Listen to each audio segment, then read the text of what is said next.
Hello, everyone. Welcome to Celsius 233, your go-to place for fiction book summaries. Today we will lose ourselves in A Midsummer Night's Dream by William Shakespeare. A Midsummer Night's Dream is a romantic comedy by William Shakespeare, written around 1595-1596. It intertwines multiple subplots centered on the events of Theseus and Hippolyta's wedding. The play takes place in a mythical Athens and a nearby enchanted forest, where love, magic, and mistaken identities come together in whimsical, humorous, and at times chaotic ways. One of Shakespeare's most popular works, it explores love's many forms and the fine line between illusion and reality. Plot summary. On a warm summer night in Athens, Duke Theseus eagerly awaits his marriage to Hippolyta, the queen of the Amazons. Their wedding is only days away, and the city hums with anticipation. Yet beneath the joyous preparations, trouble stirs. Aegeus, a nobleman, brings his daughter Hermia before Theseus, demanding she marry Demetrius, the man he has chosen for her. But Hermia loves Lysander and defies her father's will. According to Athenian law, Hermia must either obey or face death, or lifelong chastity as a nun.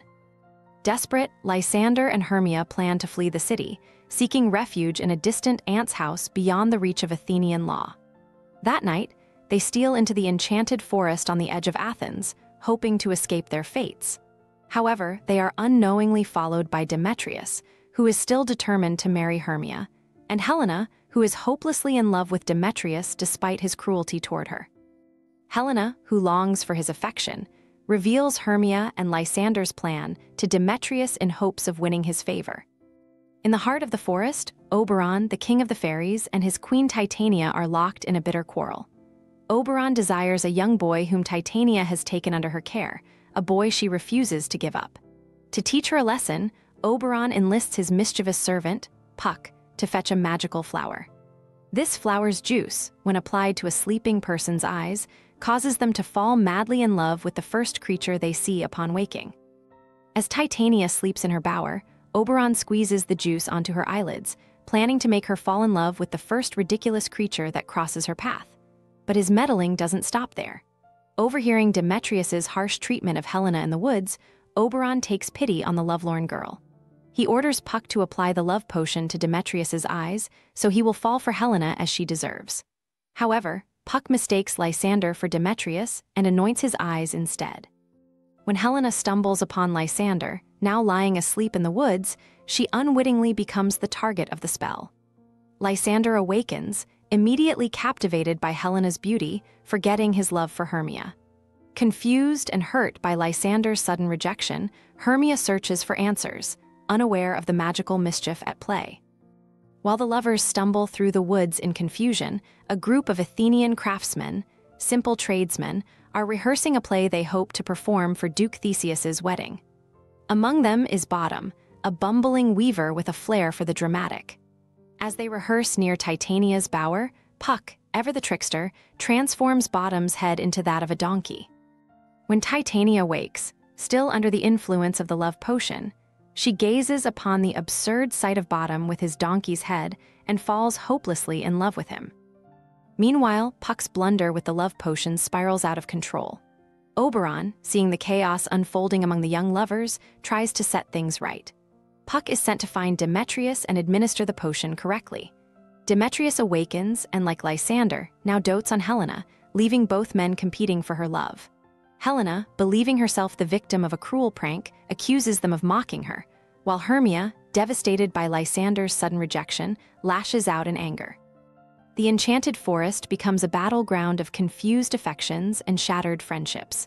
Lysander and Demetrius are ready to duel for Helena's love, while Hermia, heartbroken, rails against Helena for stealing Lysander's heart.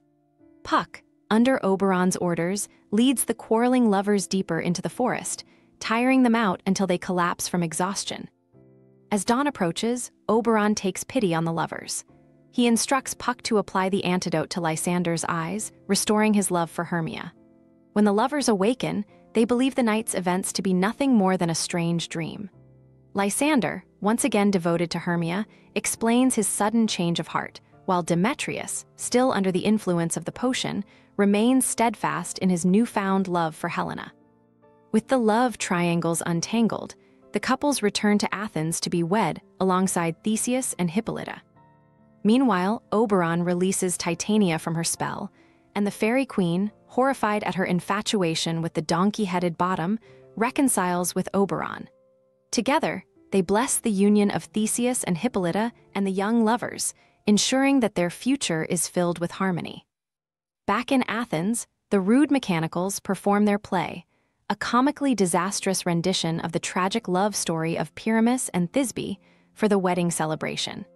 Despite its many blunders and bottoms-over-the-top theatrics, the performance is received with good-natured laughter, providing a joyful conclusion to the night's magical events. As the newlyweds retire for the evening, the fairies return to bless the palace, ensuring peace and prosperity. Puck, left alone on stage, addresses the audience, asking for their forgiveness if the night's events have offended. With a playful wink, he suggests that everything they have seen might have been nothing more than a dream. This was just one story. William Shakespeare has plenty more for you to discover. Check them out in the description or on Celsius 233. Remember, while our summaries capture the essence, they can never replace the full experience of reading the book.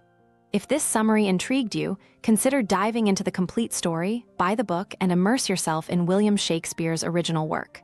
Bye-bye, take care, have fun.